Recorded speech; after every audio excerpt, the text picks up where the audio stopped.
ପୃଥିବୀ ପ୍ରତିବର୍ଷ ଉଜ୍ଜଳ ହେବାରେ ଲାଗିଛି। କୃତ୍ରିମ ଆଲୋକ ଯୋଗୁଁ ଏପରି ଘଟୁଥିବାରୁ ଏହି ପରିବର୍ତ୍ତନ ସବୁ ଭାଗରେ ସମାନ ରହିନଥାଏ ବୋଲି ଏକ ଅଧ୍ୟୟନରୁ ଜଣାପଡ଼ିଛି।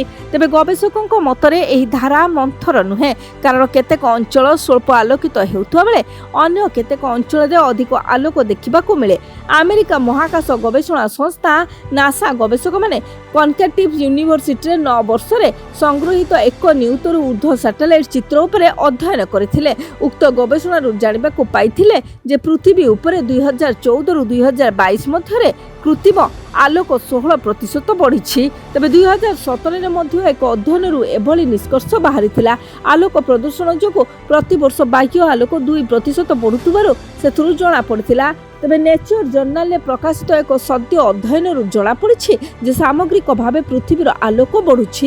ମୋଟାମୋଟି ଦେଖିଲେ ବିଶ୍ୱର 34% ପରିଧିରେ ଏହି ସନ୍ତୁଳନ ବଜାୟ ରହୁଥିବା ବେଳେ ଅନ୍ୟ ଭାଗରେ ଆଲୋକର ପରିମାଣ ଅସନ୍ତୁଳିତ ରହୁଛି।